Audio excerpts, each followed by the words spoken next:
Hello friend, welcome back to our channel. तो आज की इस वीडियो में हम बात करने वाले हैं कुछ इम्पोर्टेंट इंटरनेशनल ऑर्गेनाइजेशन की, जहां से आपका हर बार प्रश्न बनता है हर एग्जाम में, और कुछ महत्वपूर्ण अंतर्राष्ट्रीय संगठनों की, जिसका नाम है IMF, विश्व बैंक और विश्व व्यापार संगठन।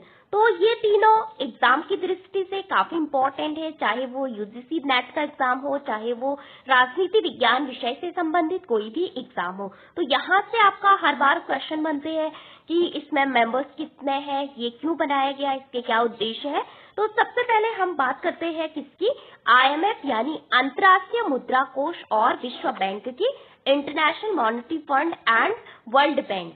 तो सबसे पहले आपका जो सेकंड वर्ल्ड वॉर है, उसी दौरान उनकी स्थापना होती है। आप सभी को पता होगा कि 1939 से आपका 1945 तक सेकंड वर्ल्ड वॉर आपका चलता है, और इस वर्ल्ड वॉर में बहुत सारी चीजें आपकी खत्म हो जाती है, बहुत सारे डेवलपमेंट आपका खत्म हो जाता है, बहुत सारी लोग मर जाते हैं, और यहाँ पे जो सप्लाई चेन है वो भी आपकी डिस्टर्ब हो जाती है, पूरी दुनिया में आपकी आर्थिक मंदी छा जाती है। तो इस कारण से स्थिरता लाने के लिए वित्तीय बाजारों में, तो उसके कारण आपका एक सम्मेलन होता है जिसका नाम था आपका ब्रेटन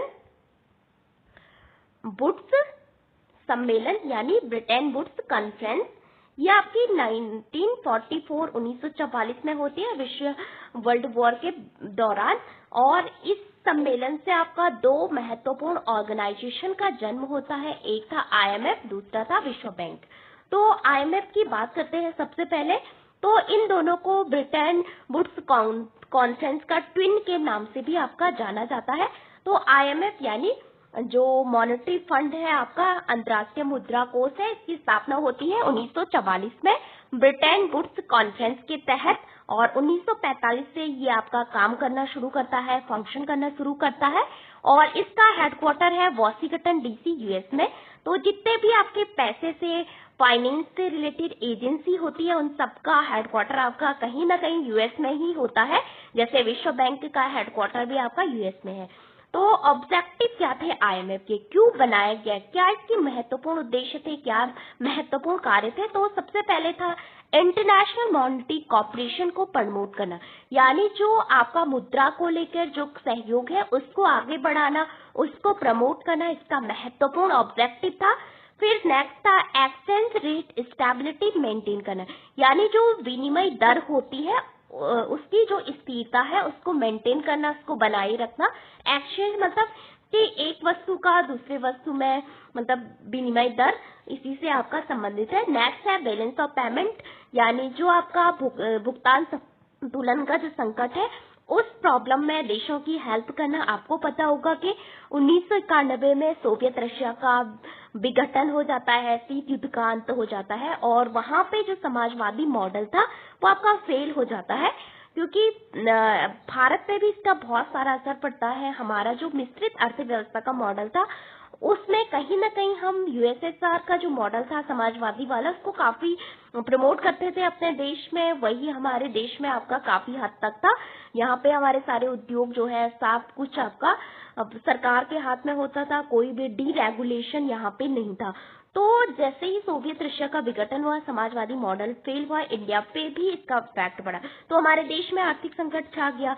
इस कारण से IMF ने हमको सजेस्ट किया कि अगर आपको भुगतान संतुलन, जो बैलेंस ऑफ पेमेंट क्राइसिस उस समय छाई थी, उससे हेल्प पानी है, उससे मतलब बाहर निकलना है, तो आपको क्या करना होगा कि IMF के जो रिफॉर्म है उसको अपने देश में लागू करना होगा। जैसे कि जो उसके दो तरह के रिफॉर्म होते हैं उनको, इसके अलावा आपको जो निजीकरण हो गया, प्राइवेट आपका उदारीकरण हो गया, और वैश्वीकरण होगा, उसकी जो नीति है उसको अपनाना पड़ेगा। तो भारत ने अपनाया। उस समय जो हमारे वित्त मंत्री थे, उन्होंने डॉक्टर मनमोहन सिंह, उन्होंने सजेस्ट किया कि इंडिया को ये मॉडल अपनाना चाहिए अगर हमें इस क्राइसिस से बाहर आना। तो हमारी उसके बाद बहुत सारी अर्थव्यवस्था जो है आपकी ओपन हो जाती है, बहुत सारे उद्योग धंधे जो कि सरकार के हाथ में थे उनको डीरेगुलेट किया जाता है। तो इस प्रकार से IMF भुगतान संतुलन की जो समस्या है उसमें हर देश की हेल्प करता है। फिर आपका SDR स्पेशल ड्राइंग राइट, जो कि IMF की इम्पोर्टेंट करेंसी है। तो ये इंटरनेशनल रिजर्व एसेट भी इसको कहा जाता है, किसको, स्पेशल ड्राइंग राइट को, एसटीआर को। तो 1969 में ये आपका इंट्रोड्यूस हुई थी। और पेंच करेंसी की बात करें तो जो इसकी बास्केट है आईएमएफ की, जो एसटीआर की, उसमें आपकी कौन कौन सी करेंसी होती है, तो सबसे पहले यूएस का डॉलर यहाँ पे होता है और ईयू की मुद्रा यहाँ पे होती है। इसके अलावा चाइना का मुद्रा भी यहाँ पे होता है, रिनमेनबी नाम सुना होगा आपने। इसके अलावा आपका जो जापान की मुद्रा है येन, वो भी इसमें होता है। एंड ग्रेट ब्रिटेन का जो पाउंड है वो भी इसमें होता है। तो 5 देशों की करेंसी है किसमें, एसडीआर में। तो डॉलर हो गया आपका, यूरो हो गया, इसके अलावा आपका चाइना की मुद्रा रियनमेनबी, इसके अलावा जापान की येन एंड ब्रिटेन का पाउंड। तो ये आपका इम्पोर्टेंट है। फिर है कंडीशनल लोन प्रोवाइड करता है आपका आईएमएफ, कंडीशन के हिसाब से आपको लोन देता है, कंडीशन रखता है उसके साथ कि आपको इतनी शर्त पे इतने समय में जो हम लोन दे रहे हैं उसका आपको मतलब जो ब्याज है वो भी आपको लौटाना पड़ेगा। तो इस तरह से कंडीशन रखी जाती है। बोरोइंग कंट्री को पॉलिसी चेंज करने यहाँ पे होते हैं। तो अब पॉलिसी चेंज कैसे करना, तो सबसे पहले वो मतलब आपको ये सिफारिश करता है कि आप जो उसके प्रोग्राम है जैसे कि स्ट्रक्चरल एडजस्टमेंट प्रोग्राम, उसको अपने देश में अपनाइए, यानी संरचनात्मक प्रोग्राम के नाम से इसको जाना जाता है। तो 1980-90 में ये आपका काफी पॉपुलर हुआ था जब आपका सोवियत रशिया का विघटन होने की स्थिति आ गई थी, शीत युद्ध का अंत होने की स्थिति आ चुकी थी। तो यहाँ पे लिबरलाइजेशन, प्राइवेटलाइजेशन, डीरेगुलेशन, यानी मार्केट को खोलना है, इकोनॉमी को आपको खोलना है, डीरेगुलेट करना है, एक ही सरकार के हाथ में उसका केंद्रीकरण नहीं रखना है, तो उसके बारे में बात करता है। इसके अलावा fiscal discipline, trade liberalisation, trade से जो पॉलिसी होती है उसको लिबरल बनाना है। एंड यहाँ पे जो कोटा सिस्टम होता है आईएमएफ में, तो आपका जितना करेंसी एसडीआर में है, जितना कोटा आपका यहाँ पे आपने रखा हुआ है, अपनी जितनी मनी, उसी के हिसाब से आपका वोट डिसाइड होता है, वोटिंग पावर होती है उसी के हिसाब से, और उसी के हिसाब से जो आर्थिक निर्णय होते हैं उसको आप प्रभावित कर सकते हैं, उसको आप मतलब जितना जिस देश का योगदान होता है। फिर आपका क्रिटिसिज्म किया जाता है हर्ष कंडीशनलिटीज के लिए, यानी जब आपका ऋण देता है, बोलता है कि आपको इस शर्त पे ऋण देंगे, तो इसको काफी इम्पोर्टेंट है, ये इसका क्रिटिसिज्म होता है। इसके अलावा आपका डेवलप कंट्रीज का कंट्रोल यहाँ पे काफी माना जाता है, अमेरिका, यूरोप जैसी कंट्रीज, जो कि फ्रांस, जो कि विकसित देश है। दूसरा बात करते हैं विश्व बैंक की, तो विश्व बैंक आपका 1944 में बना है। तो एक शर्त है कि जो आपका आईएमएफ यानी अंतर्राष्ट्रीय मुद्रा कोष का सदस्य होगा वही आपका विश्व बैंक का मेंबर्स बन सकता है। तो ये आपका कंडीशन है यहाँ पे। 1944 में बना था, वॉशिंगटन डीसी में इसका हेडक्वार्टर है, और ये आपका इसका 5 पार्ट है।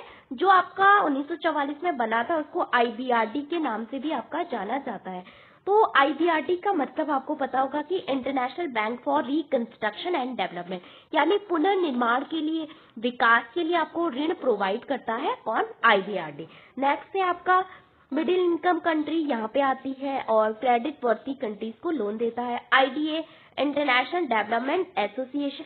तो ये आपका लो इनकम पुअरेस्ट कंट्रीज को कंसेशनल लोन प्रोवाइड करता है, सॉफ्ट लोन हो गया ग्रांट के तहत। इसके अलावा ऑब्जेक्टिव क्या है, तो आईएफसी भी आता है जो कि आपकी प्राइवेट जो क्षेत्र होते हैं, निजी क्षेत्र। इसके अलावा एमएसएमई को ऋण प्रोवाइड करता है। इसके अलावा मीगा है एक इम्पोर्टेंट, आईसीएसडी है, इसको भी जानेंगे अभी। फिर है ऑब्जेक्टिव क्या है, तो जो आईएमएफ है वो आपका क्या करता था, शॉर्ट टर्म यानी कुछ समय के लिए आपको लोन देता था, ऋण प्रोवाइड करता था। फिर आपको जैसे ही आपकी कंडीशन बेटर हो गई, आपने क्या करना है, आईएमएफ का लोन लिया है उसका ब्याज सहित उसको वापस करना है। लेकिन जो विश्व बैंक होता है वो आपका लॉन्ग टर्म यानी दीर्घकालीन लोन देता है, इसको प्रमोट करता है डेवलपमेंट के लिए, गरीबी को कम करने के लिए लोन देता है, पॉवर्टी रिडक्शन के लिए। इसके अलावा अवसंरचना, इंफ्रास्ट्रक्चर, शिक्षा, स्वास्थ्य और कृषि में प्रोजेक्ट को फाइनेंस करता है, टेक्निकल असिस्टेंट आपका प्रोवाइड करता है। तो पॉवर्टी रिडक्शन स्ट्रेटजी पेपर्स हो गया, सस्टेनेबल डेवलपमेंट गोल को सपोर्ट करता है, ह्यूमन डेवलपमेंट फोकस होता है किसका, आपका मतलब वर्ल्ड बैंक का। पॉवर्टी रिडक्शन प्रोग्राम, इसके अंतर्गत आपके 3 आते हैं, poverty reduction strategy paper, sustainable development goal and human. फिर इसका भी आपका क्रिटिसिज्म होता है, क्योंकि यहाँ पे अमेरिका का जो भी विकसित देश है उन्हीं के मतलब हित में ये ऑर्गेनाइजेशन आपका काम करते हैं। बहुत सारे जो पर्यावरणीय और सोशल इम्पैक्ट होते हैं उसको आपका इग्नोर करते हैं। टॉप डाउन अप्रोच यानी ऊपर से नीचे की ओर इनका जो अप्रोच रहता है वो आपका रहता है, बॉटम टू टॉप आपका नहीं रहता है। एंड कंडीशनली है यहाँ पे भी लाइक, तो ये इसके बारे में था। नेक्स्ट आता है विश्व बैंक, आपका विश्व व्यापार संगठन। तो ये आपका आईटीओ के नाम से ब्रिटेन वुड्स कॉन्फ्रेंस में प्रस्तावित हुआ था, लेकिन ये आपका उस समय नहीं बना था। फिर आपका गेट बनाया गया, general agreement tariff on trade. तो पहले आपका टैरिफ आएगा फिर आपका ट्रेड आएगा।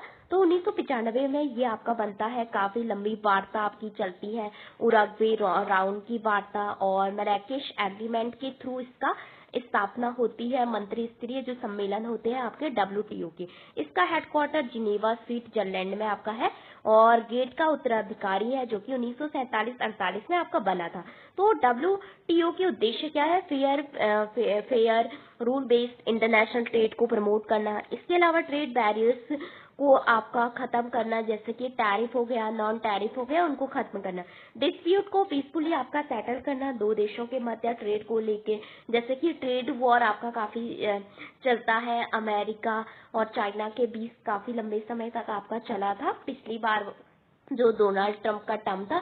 इसके अलावा इस समय भी आपने देखा होगा कि डोनाल्ड ट्रंप ने विश्व के विभिन्न देशों पे बहुत सारा टैरिफ इम्पोज किया था, जैसे कि इंडिया पे भी कभी 25%, कभी 50%, कभी धमकी दी कि आप रशिया से ऑयल परचेज करेंगे तो हम आप पे 500% तक का आपका टैरिफ लगाएंगे।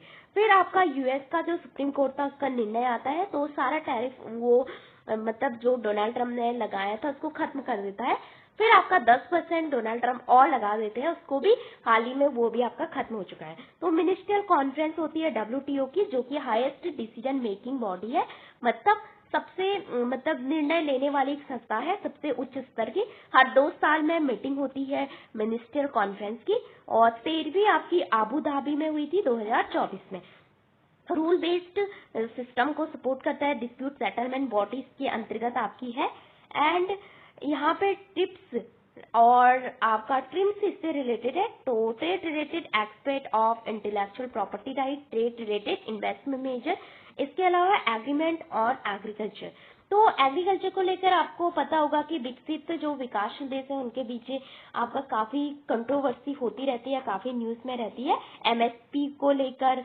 इसके अलावा ई कॉमर्स, जैसे कि भारत बहुत सारी सब्सिडी आपका प्रोवाइड कराता है, तो ये भी काफी मुद्दे का विषय आपका बना था। और डब्ल्यूटीओ से आपका इम्पोर्टेंट है ये ऑर्गेनाइजेशन काफी। फिर है आपका नेक्स्ट है आपका इन तीनों में क्या अंतर है। तो सबसे पहले डब्ल्यूटीओ में बात करते हैं। तो डब्ल्यूटीओ 1995 में आपका बना था, 1 जनवरी 1995 में, और इंडिया इसका फाउंडिंग मेंबर्स है और जिनेवा स्विट्जरलैंड में इसका मुख्यालय है। फिर ट्रेड से रिलेटेड है ये, और इंटरनेशनल ट्रेड रूल बनाना और ट्रेड को लिबरलाइज को प्रमोट करना। 164 कंट्रीज इसकी मेंबर्स है आपकी 2024 तक। एंड डायरेक्ट लीडिंग लैंडिंग आपका नहीं करता है, लीडिंग नहीं करता है। 1 कंट्री 1 वोट यहाँ पे आपका होता है। और focus area trade liberalisation, dispute settlement, और इसके की एग्रीमेंट की बात करें तो TRIPS IOA, AOA, GATS, dispute settlement mechanism, तो ये आपका इसके प्रमुख है। फिर आपका आईएमएफ 1944 में बना था ब्रिटेन वुड्स कॉन्फ्रेंस के थ्रू। वाशिंगटन डीसी में हेडक्वार्टर है, मॉनेटरी ऑर्गेनाइजेशन है। अंतर्राष्ट्रीय मुद्रा कोष का फुल फॉर्म है। एक्सचेंज रेट को स्टेबल करना है, विनिमय दर को स्थिर करना है, बीओपी सपोर्ट करना है, आपका फाइनेंशियल स्टेबिलिटी को मेंटेन करना है, और 190 मेंबर्स है आपके 2024 के अकॉर्डिंग। फिर शॉर्ट टर्म लोन देता है बीओपी संकट के दौरान विद कंडीशन, शर्त के हिसाब से आपको लोन यहाँ पे प्रोवाइड किया। फिर है आपका कि वोट बेस्ड कोटा सिस्टम यहाँ पे आपका होता है। And micro economic stability, exchange rate, financial system, SCR, conditional loan, SAP, surveillance इसका महत्वपूर्ण है, हर्थ कंडीशनल एक्टिविटी। इसके अलावा आपका वर्ल्ड बैंक 1944 में बना था। वॉशिंगटन डीसी में हेडक्वार्टर है, डेवलपमेंट ऑर्गेनाइजेशन है, लॉन्ग टर्म लोन देता है गरीबी हटाने के लिए और अवसंरचना को विकास करने के लिए। और 1989 आपका मेंबर्स इसमें है, 189 सदस्य है and long term loan provide करता है आपका ये डेवलपमेंट के लिए, डेवलपमेंट के जितनी भी प्रोजेक्ट होते हैं उन पे। वोट शेयर यहाँ पे शेयर होल्डिंग को लेकर है, लेकिन आईएमएफ में आपका quota system. Development, poverty reduction, human capital, infrastructure बनाने के लिए लोन देता है। तो ये इसकी इम्पोर्टेंट एजेंसी है। तो ये इनके बारे में आपका था। तो हमने इन सब के बारे में देखा कि वन लाइनर रिवीजन की बात करें तो डब्ल्यूटीओ ट्रेड टूल का global umpire, global financial fire fighter है आईएमएफ, और डेवलपमेंट का फाइनेंशियर है world bank. WTO good service IPR पर फोकस करता है। आईपीआर के बारे में आपने सुना होगा, 1968 में इंटेलेक्चुअल प्रॉपर्टी राइट के बाद 67 में इसकी बात हुई थी। एंड वर्ल्ड बैंक इंफ्रास्ट्रक्चर और ह्यूमन डेवलपमेंट पर फोकस करता है। फिर की वर्ड है आपका नेट के एग्जाम के लिए बात करें तो globalisation, liberalisation, multilateralism, trade liberalisation, balance of payment. इसके अलावा स्ट्रक्चर एडजस्टमेंट, कंडीशनलिटी क्या है, कहाँ पे रखी जाती है, sustainable development, poverty reduction, dispute settlement, quota system. तो इसकी स्थापना की बात करें तो आईएमएफ 1944 में, विश्व बैंक 1944 में, आपका गेट 1947 में, एसडीआर इंट्रोड्यूस हुआ था 1969 में, और डब्ल्यूटीओ बना था 1995। तो डब्ल्यूटीओ का हेडक्वार्टर है जिनेवा स्विट्जरलैंड में, आईएमएफ का है वॉशिंगटन डीसी में, और विश्व बैंक का है वॉशिंगटन डीसी। तो यहाँ पे वन लाइनर क्वेश्चन है आपके, डब्ल्यूटीओ की स्थापना कब हुई थी? 2018 में इंपॉर्टेंट क्वेश्चन पूछा गया था। आईएमएफ की किस कॉन्फ्रेंस में स्थापना हुई थी? और डब्ल्यू बैंक का आईवीआरडी और आईडीए में क्या अंतर है? ट्रिप्स एग्रीमेंट किससे संबंधित है? एसटीआर क्या होता है? आईएमएफ का कंडीशनल लोन से क्या तात्पर्य है? डब्ल्यूटीओ का डिस्प्यूट सेटलमेंट मैकेनिज्म क्या है? तो ये इसके इम्पोर्टेंट क्वेश्चन है। तो कुछ और, तो सबसे पहले हमने देखा कि 1939 से 1945 तक सेकेंड वर्ल्ड वॉर शुरू होता है। इसमें भी भयंकर आपकी तबाही मचती है, दुनिया में जितना विकास किया था वो सारा आपका खत्म हो जाता है। एंड फर्स्ट वर्ल्ड वॉर में भी सेम ऐसे ही हुआ था, आर्थिक स्थिति आ गई थी, मुद्राओं का विनिमय प्रॉब्लम कर रहा था, उतार चढ़ाव आपका देखा जा रहा था। 1929 की आपकी महामंदी आई थी, इसके बाद बहुत सारा ग्रेट डिप्रेशन इसको कहा जाता है, और राजनीतिक असंतोष और युद्ध का खतरा मंडा था। ऐसे में आवश्यकता थी एक स्थिर वैश्विक वित्तीय व्यवस्था की। तो जिस कारण से ब्रिटेन वुड्स कॉन्फ्रेंस होता है 1944 में, और आईएमएफ और विश्व बैंक की स्थापना होती है। एंड आईएमएफ मुख्य उद्देश्य वैश्विक वित्तीय स्थिरता बनाए रखना, मुख्य कार्य था विनिमय दरों में स्थिरता लाना, सदस्य देशों को भुगतान संतुलन यानी बैलेंस ऑफ पेमेंट का जो क्राइसिस है उसे उबारने के लिए अल्पकालिक यानी शॉर्ट टर्म ऋण प्रोवाइड करना। विशेषता है कोटा आधारित वोटिंग प्रणाली यहाँ पे होती है। अधिक आर्थिक योगदान वाले देशों का ज्यादा प्रभाव रहता है। जिस देश का जितना ज्यादा कोटा यहाँ पे रिजर्व होगा उसका उतना ही आर्थिक प्रभाव आपका यहाँ पे रहता है। ऋण की अवधि है शॉर्ट टर्म। आलोचना की जाती है ऋण देने के लिए संरचनात्मक समायोजन कार्यक्रम की, जो कि आपका शर्त पे यहाँ पे थोपी जाती है। ऋण जाल विकासित देशों को ऋण चुकाने के लिए पुनः ऋण देते हैं। यानी आपने जैसे पाकिस्तान है तो पाकिस्तान जब आईएमएफ से ऋण लेता है तो आईएमएफ का ऋण चुकाने के लिए भी ऋण लेता है। इस तरह से यहाँ पे व्यवस्था थी। तो कर्ज में फंसते जाते हैं जो विकासशील देश होते हैं, तो विकसित देशों का यहाँ पे ज्यादा प्रभुत्व है। दूसरा है विश्व बैंक, जो कि आपका ब्रिटेन वुड्स कॉन्फ्रेंस की बात करें तो 1 से आपकी 12 जुलाई तक आपका हुआ था। ये 22 जुलाई 1944 में स्थान था। Bretton Woods New Hampshire USA, प्रतिनिधि थे 44 देशों के लगभग 730 प्रतिनिधि, और 3 संस्थाएं बनी थी, आईएमएफ, विश्व बैंक और गेट। डब्ल्यूटीओ आईटीओ इसका नाम था, लेकिन गेट के नाम से इसको बनाया गया था। एंड विश्व बैंक की बात करें तो 1944 में बना था, सेम ब्रिटेन वुड्स कॉन्फ्रेंस के थ्रू। तो 5 संस्थाओं का एक समूह है, इसके अंदर 5 संस्थाएं आती है जो कि दीर्घकालिक यानी आपका लॉन्ग टर्म ऋण देता है, गरीबी उन्मूलन पे केंद्रित होता है। तो IBRD इसका महत्वपूर्ण है, जिसमें कि युद्ध के बाद पुनर्निर्माण और मध्यम आयु वाले देशों को ऋण देना, यानी किसी देश में युद्ध हो गया उसके बाद ऋण प्रोवाइड करना है। उदाहरण स्वरूप समझ सकते हैं, ईरान में इस समय युद्ध हो गया, यूक्रेन में युद्ध हो रहा है और वहां पे बहुत सारा इंफ्रास्ट्रक्चर आपका खत्म हो गया है, जितना विकास किया था। तो यहाँ पे ये देश जो IBRD है इनको ऋण प्रोवाइड करता है और विकास के लिए। फिर आता है IDA, तो गरीब देशों को सॉफ्ट लोन प्रोवाइड करना है बहुत कम ब्याज दर पे। तो जैसे IMF में बहुत ज्यादा ब्याज होता है, तो यहाँ पे ब्याज की दर बहुत कम होती है। फिर IFC इंटरनेशनल फाइनेंस कॉर्पोरेशन, तो ये निजी क्षेत्र छोटे उद्योगों के लिए ऋण देता है। फिर MIGA है आपका, विदेशी निवेशकों को राजनीतिक जोखिम हो गया, युद्ध हो गया, तख्ता पलट हो गया किसी देश में, नीतिगत बदलाव के खिलाफ बीमा और गारंटी देता है। और लास्ट है international centre for settlement for investment dispute, तो सरकारी और विदेशी निवेशकों के बीच जितने भी विवाद होते हैं उनका निपटारा करता है। तो इंडिया इसका मेंबर्स नहीं है ICSP का, इन चारों का आपका भारत सदस्य देश है। तो IMF और विश्व बैंक में महत्वपूर्ण अंतर ये है कि एक वित्तीय स्थिरता के लिए ऋण देता है, दूसरा आपका विकास और गरीबी। एक का ऋण की अवधि आपकी शॉर्ट टर्म है, दूसरे की लॉन्ग टर्म। एक का कार्य क्षेत्र बैलेंस ऑफ पेमेंट है, दूसरा का परियोजना आधारित विकास है। और एक का अल्पकालिक ऋण आपातकालीन वित्तीय सहायता है, लेकिन दूसरे का विकास ऋण है, सॉफ्ट लोन है, आपका निवेश ऋण है। एंड दोनों में, एक में आपकी कोटा आधारित वोट प्रणाली है, जिसका जितना ज्यादा पैसा जमा होगा उतनी ज्यादा आपकी आर्थिक प्रभाव, आर्थिक ताकत वहां पे होगी। फिर है कोटा आधारित अधिक योगदान, तो यहाँ पे शेयर के हिसाब से होता है। IMF में आपका जितना ज्यादा जिस देश की मनी वहां पे रिजर्व होती है, उस देश को इतना ज्यादा पावर मिलता है, उसको इतना ज्यादा वैल्यू दिया जाता है इकोनॉमिक लेवल पे। तो प्रणाली का आधार पहले आपका स्वर्ण मानक रखा गया था 1970 तक, लेकिन बाद में इसको खत्म किया गया 1970 में। फिर आपका अमेरिका ने आपका SDR के बारे में बात की, रिजर्व करेंसी का दर्जा दिया। पहले सोना आपका यहाँ पे रखा जाता था, लेकिन आपका फिर इसको खत्म किया गया। तो ब्रिटेन वुड्स जो प्रणाली है वो आपकी खत्म हुई थी 1970 में। निश्चित विनिमय दर प्रणाली, फिक्स एक्सचेंज रेट, उसके बाद आपका अपनाया गया था। तो ये इन दोनों के बारे में आपका था। तो ये भी सेम है आपका, द्वितीय विश्व युद्ध के बाद वैश्विक अर्थव्यवस्था को स्थिर करना और दीर्घकालिक विकास को बढ़ावा देने के लिए स्थापित किया जाता था। उद्देश्य है वैश्विक वित्तीय स्थिरता, आर्थिक पुनर्निर्माण और भविष्य में संकटों की रोकथाम। तीन थे आपके, IMF, विश्व बैंक, इंटरनेशनल ट्रेड यूनियन, लेकिन ट्रेड यूनियन आपका फोर्थ में नहीं आया था। तो ऐतिहासिक पृष्ठभूमि क्या थी कि पहले और सेकेंड वर्ल्ड वॉर में वैश्विक अर्थव्यवस्था अत्यंत अस्थिर रही थी। मुद्राओं की विनिमय दर में भारी उतार चढ़ाव यहाँ पे आया था।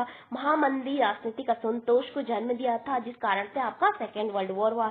युद्ध के बाद पश्चिमी देशों ने निर्णय लिया कि ऐसी प्रणाली बनाई जाए कि भविष्य में जो भी वैश्विक वित्तीय संकट होते हैं उनसे मतलब निजात पाई जा सके।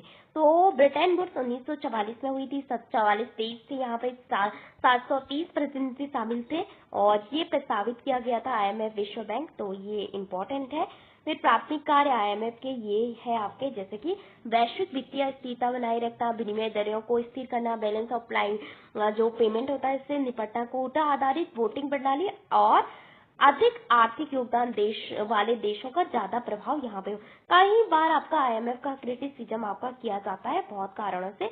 तो ये इन दोनों में अंतर है, ये इन दोनों के बारे में आपका है डिटेल से। So thank you for watching this video.